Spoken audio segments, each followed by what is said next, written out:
हो गया। यहाँ से नहीं आता क्या? यहाँ से आता है।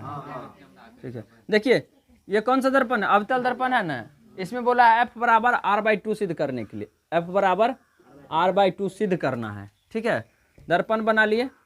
यहाँ से एक प्रकाश आई, यहाँ पे टकराई।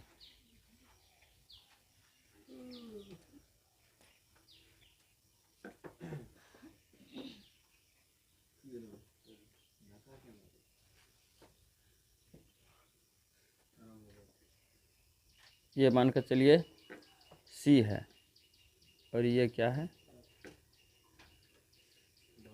F है।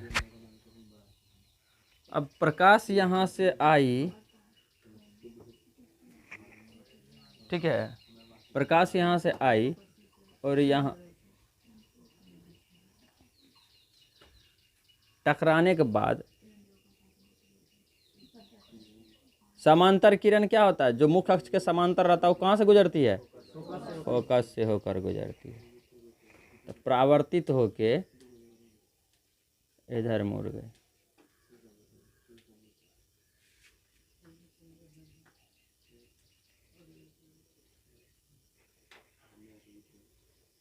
चित्र बनाते चलिए फटाफट।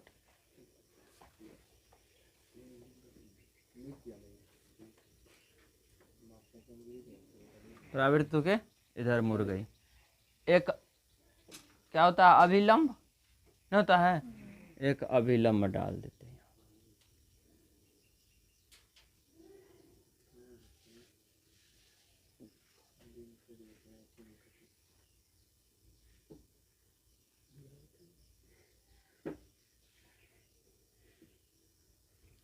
ये डॉट लाइन से ही दिखाइएगा इसको। एक काल्पनिक रेखा होता है अभिलंब। यहाँ पे क्या हो गया? इसको बोलेंगे एंगल ऑफ इंसिडेंस। आपतित किरण है नहीं, ये आपतित किरण कौन? आपतन कौन है? ये आपतित किरण तो ये है, ये आपतित किरण है और रिफ्लेक्ट होकर जहाँ से बाउंस हो रहा है, तो यहाँ पे रिफ्लेक्ट हुआ और यहाँ से बाउंस हुई। बाउंस होने के बाद जो इधर मुड़ी, इसका नाम है रिफ्लेक्शन। रिफ्लेक्ट मतलब परावर्तित किरण। परावर्तित किरण को हो से इसको बोलते हैं किरण। तो कौन कह रहा है? ये परावर्तित किरण है, किरण जो कि वापस गई है। और इसके बीच में जो हम ये अभिलंब डाले हैं, इस अभिलंब क्या करता है? इस कोण को दो भागों में बांटता है, एक को आपतन कोण और दूसरे को परावर्तन कोण। परावर्तन कोण कहते हैं कि जो कि परावर्तित किरण और अभिलंब के बीच में बनता है, उसको परावर्तित किरण कहते हैं। और जो आपतित किरण और लंब के बीच में बनता है उसे आपतन कोण कहते हैं ना। तो यहाँ पे हमको सिद्ध करना है कि ये जो C और ये जो मुख्य अक्ष है, मुख्य अक्ष प्रिंसिपल एक्सिस, ये रेखा है CP, इसके यहाँ पे F है, तो ये इसको कहते हैं वक्रता केंद्र। C से P तक को क्या कहते हैं? वक्रता केंद्र। काहे तो हम लोग जानते हैं दर्पण किसी खोखले गोले का एक भाग होता है, नहीं होता है? खोखले गोले का एक भाग होता है तो उसमें एक केंद्र होता होगा। केंद्र होता होगा तो केंद्र से गोल बना होगा ना। बिना केंद्र का तो सर्टेन गोल नहीं ना होगा। केंद्र होगा तो केंद्र को हम लोग क्या बोलेंगे? केंद्र से और जो रेडियस की परिधि तक का दूरी होता है उसको क्या रेडियस बोलते हैं हम लोग। तो R हो गया वो, तो यहाँ से यहाँ तक R हो गया, त्रिज्या नहीं हो गया। तो यही हमको सिद्ध करना है कि F यहाँ से मतलब ये जो होता है ना, अगर ये आपका 2 है तो यहाँ से ये भी 2 ये होता है, ये आपको सिद्ध करना है। ठीक है, तो हम लोग सबसे पहले इस दर्पण का सब कुछ लिख लेते हैं। लिखिए कि माना M एक अवतल दर्पण है जिसका, इधर वाला देखो तो कहाँ तक आता है भाई? इधर नहीं आता है, यहाँ से ये आया जिसका, ठीक है छोड़ दीजिए, यहाँ से आता है ना इधर। माना M एक अवतल दर्पण है जिसका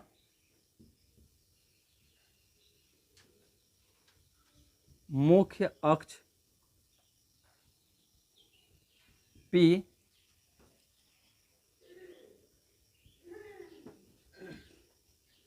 तथा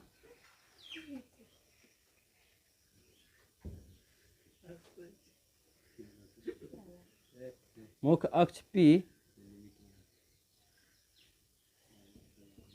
वक्रता केंद्र सी तथा मुख्य फोकस क्या है, एफ है। इसको ए बी बना दीजिए। ए बी एक आपतित किरण है, ए बी एक आपतित किरण है जो कि परावर्तन के बाद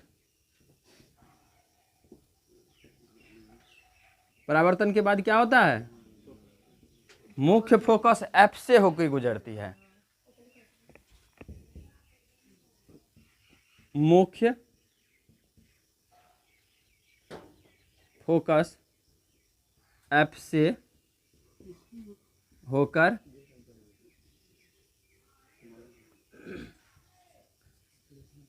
गुजरती है तथा P जो है, यहाँ पे ध्यान दीजिए एक बात को, आगे उसको हम करेंगे। ये P जो है B के बहुत सन्निकट, सॉरी B जो है P के बहुत सन्निकट है। कहने का तात्पर्य कि एगो अगर यहाँ पे बिंदु है ना, कोनो है, देखिए एगो यहाँ पे है, तो बहुत सन्निकट का मतलब क्या, बहुत लग में।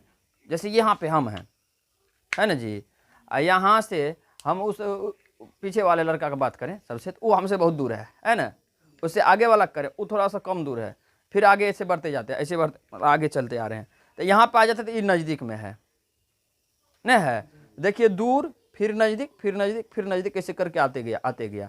अब ये भी नज़दीक में है, जितना नज़दीक में यह उतने नज़दीक में ये है।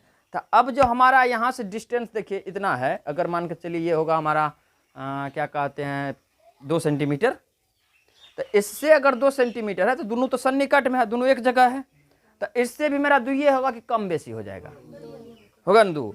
अब फिर से देखिए एक बात कि हम बोल रहे हैं कि बी जो है पी के बहुत सन्निकट है, मतलब नजदीक में है, दोनों क्या है, बहुत पास पास है। तो पास पास है तो जितना एगो से दूरी उतने दूसरों से ना दूरी। इसके पास का जो देखिए, दोनों हाथ करके देख लेते हैं कितना दूर पड़ता है, दोनों में बराबर दूरी है ना।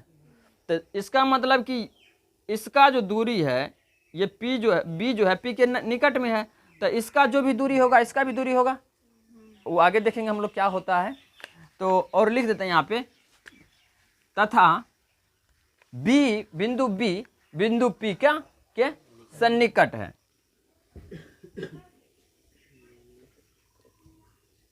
तथा बिंदु P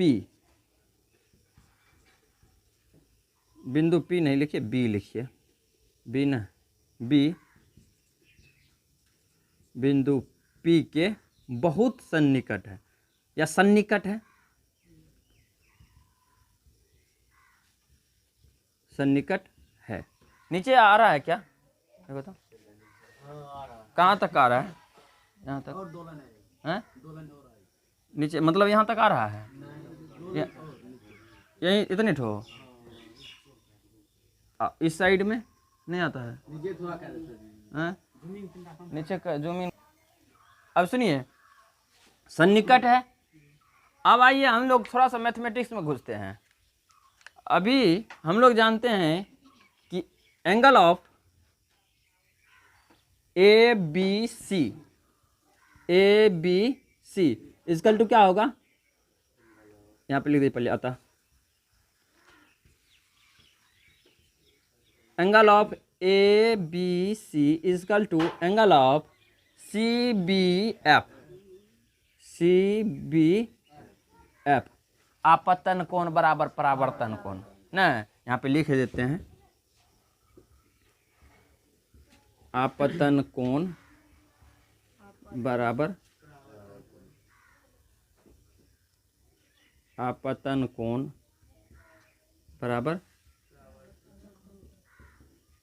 परावर्तन कोण, आपतन कोण परावर्तन कोण के बराबर न होता है, या इसको हम लोग बोल सकते हैं कि angle of I equal to angle of, नहीं बोल सकते हैं। अब आइए, ये इसके बराबर है। मैथ में हम लोग थोड़ा सा जाते हैं कि हम लोग पढ़े थे कि जब दो समांतर रेखा है, एक समांतर रेखा है, इस समांतर रेखा को एक तिर्यक रेखा प्रतिच्छेद करती है। समांतर रेखा क्या करती है? एक तिर्यक रेखा प्रतिच्छेद करती है। तो तिर्यक रेखा जब प्रतिच्छेद करती है तो वहाँ पे जो ये वाला एंगल बनता है, ये दोनों क्या होता है?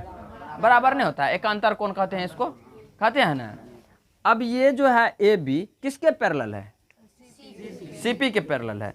अब ए बी जब सीपी के पैरेलल है तो यहाँ पे देखिए जो अब मुख्य अक्ष क्या कहते हैं, एक अभिलंब डाले हैं, वो अभिलंब ट्रांसवर्सल का काम कर रहा है। ये क्या कहते हैं, तिर्यक रेखा काम कर रहा है ना। तो तिर्यक रेखा का जब काम कर रहा है तो ये आई जो एंगल है वो हमारे इस एंगल के बराबर होगा क्या? होगा ना। एंगल आई किसके बराबर होगा? एंगल सी के बराबर होगा ना।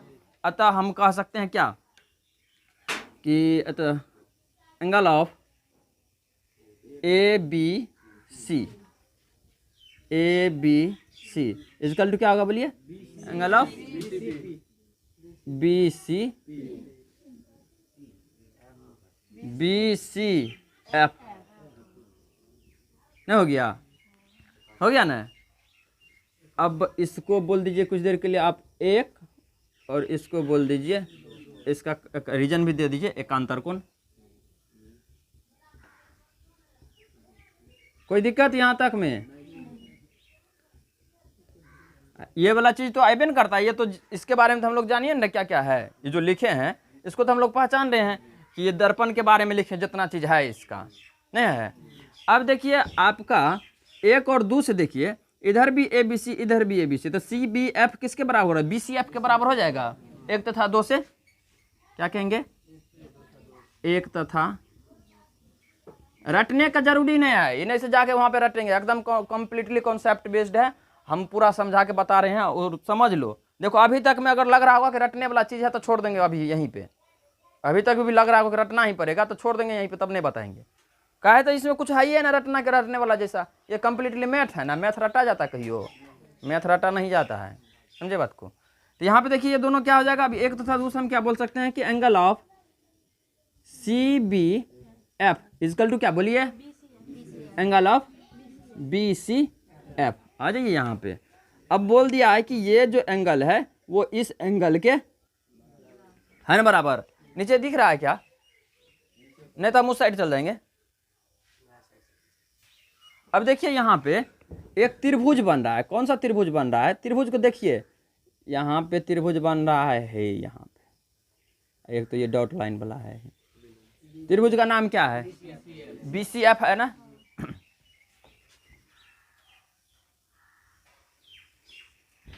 देखिए त्रिभुज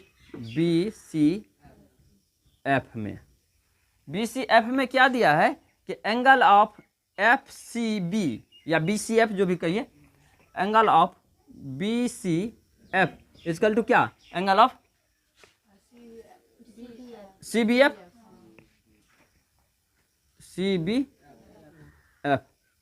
ये दिया है ना। अब जब ये दिया है, ये कोण इस कोण के बराबर है, तो बताइए त्रिभुज में हम लोग जा रहे हैं कि त्रिभुज में ऐसा कब होता है? जैसे ये त्रिभुज है, सपोज करिए ये त्रिभुज है और हम बोल दिए कि देखो ये कोण इस कोण के बराबर है, ये दोनों कोण बराबर है। तो बराबर है तो त्रिभुज का नाम पहले बताइए क्या है? समद्विबाहु मारेंगे ना। क्या नाम है इसका? समद्विबाहु त्रिभुज है ना। काहे तो दोनों कोण बराबर है। दोनों कोण बराबर है ऐसा कब होता है? जब दो भुजा बराबर होता है। सामने बराबर भुजा के सामने का कोण, दो भुजा बराबर या जो भी रही, हटा दीजिए उसको भी। हम लोग जानते हैं कि बराबर भुजा के त्रिभुज में बराबर भुजा के सामने का कोण बराबर ही होता है। जो भुजा अगर बराबर है तो उसके सामने कोण क्या होता है? बराबर होता है। यहाँ पे कह रहा है ये और ये बराबर, तो यहाँ से हम कहेंगे कि ये दोनों बराबर है। वो बोलेगा ये, तो हम कहेंगे वो भी बराबर है। एक वो तो दो हम, नहीं हुआ। देखिए फिर से हम लोग पढ़े हैं कि बराबर त्रिभुज में क्या होता है? बराबर जो भुजा होता है, 9th में देख लीजिए एक बार। बराबर जो भुजा होता है, कोई भी त्रिभुज हो जैसा हो, उसको हटा दीजिए, दिमाग से हटा दीजिए। समद्विबाहु है कि विषम बाहु है कि भस्मासुर विषम बाहु, जो भी रहे। अभी सीधा सीधी यहाँ पे देखना है कि दोनों कोण बराबर कह रहा है। अब दिमाग में लगाना कि दोनों कोण बराबर है, इसका मतलब क्या है? कोण बराबर होने से क्या होता है त्रिभुज में? तो तभी कोण बराबर होता है जबकि उसके बराबर का भुजा होता है, तभी न होता है। याद है ना जी, त्रिभुज में 9 में पढ़े हैं हम लोग, और यहाँ भी 10 में भी पढ़ना है। तो ये इसका मतलब है कि ये इसके बराबर होगा, तभी नहीं दोनों कोण बराबर है। यहाँ पे रटने वाला बात फिर नहीं कि कौन ने लिख लिया बराबर, तो हम लोग याद करने थे काहे बराबर हो रहा। फिर से एक बार देख लो कि त्रिभुज में ये कंडीशन तब होता है, ऐसा तब होता है जब हम जानते हैं कि ये भुजा इस भुजा के बराबर है। इसको हम लोग सिद्ध भी किए हुए हैं, इसको हम लोग सिद्ध किए होंगे सब मैथमेटिक्स में। तो यहाँ पे तो अभी हम फिजिक्स पढ़ा रहे हैं, तो सिद्ध तो करेंगे नहीं, सिर्फ जानते हैं कि क्या होता है कि ये वाला भुजा और इसके बराबर होगा तब ये दोनों कोण बराबर होगा, नहीं तो बराबर नहीं होगा। ये आता है ना सबको। अब यहाँ से हम कह सकते हैं कि CF जो है किसके बराबर है बताइए? BF के बराबर है ना। ये CF BF के बराबर नहीं है, अतः हम कह सकते हैं अतः CF इक्वल टू क्या? BF होगा ना। बराबर कोण के सामने की भुजा हम लिख ही देते हैं कि बाद में कभी कंफ्यूजन हो जाएगा, घर पे जाएगा तो कहेगा कि काहे बराबर है, तो लिख देते हैं आगे में, याद रखना है। क्या इसका कारण हो गया? बराबर कोण के सामने की भुजा, बराबर कोण के सामने की भुजा बराबर, चाहे बराबर भुजा के सामने का कोण बराबर होता है नहीं सा। अब देखिए, अब यहां से आपका ये जो है इसके बराबर हो गया है ना, ये इसके बराबर है। अब एक चीज देखिए, अभी हम यहाँ पे लिखे हुए हैं कि बोले थे कि बी पी के सन्निकट है। क्या बोले थे? बी पी के सन्निकट है। तो बी से जितना पी का दूरी होगा, एफ से जितना दूरी इसका होगा, उतनी दूरी इसका भी ना होगा, नहीं होगा। एफ से कहे तो ये दोनों एक जगह ना है, तो इस बिंदु से जितना दूर पे, अभी हम तुरंत ये एग्जांपल दिए थे ना कि मेरे से जितना दूरी पे ये है, मतलब ये दोनों सन्निकट है, दोनों एक जगह बैठल है। हम इसका बात करें तो फिर दूरी घट जाएगा, थोड़ा घट बढ़ जाएगा, कहे तो थोड़ा सा ज़्यादा दूर में है। ये दोनों एकदम क्लोज है, सटल है एकदम पूरा, ऐसे करके ऐसे। तो अब जितना दूरी में ये है उतने दूरी में ये है, नहीं है। दो व्यक्ति एक ही जगह पे है, सटल है, तो दोनों से अगर तीसरे व्यक्ति का दूरी करेंगे तो क्या दूरी कम बेसी हो जाएगा, दूरी बराबर न होगा। तो यहाँ से आप क्या कह सकते हैं कि ये जब ये जो CF है, BF जो है, BF दूरी है किस, यहाँ से B की दूरी है, ये BF किसके बराबर होगा? होगा कि नहीं होगा? कहे तो P के सटले न है B, क्या है? हम यहाँ पे लिख भी देते हैं क्या, चूंकि बिंदु, इसको बंद कर दो, इतना पंखा है कि पंखी है। बिंदु B,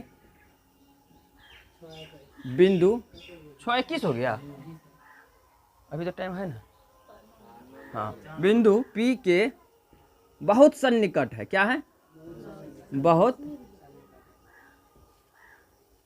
सन्निकट है। अतः F से BF इक्वल टू PF, अतः BF इक्वल टू क्या होगा? PF होगा। देखिए एक बार यहाँ पे आप लोग, ये वाला टर्म में कुछ अगर समझ में नहीं आया, ये वाला में नहीं आया तो कहिए, ये वाला में तो आइए गया टोटल ये बात, एकांतर कौन कहाँ से कौन लाए हैं।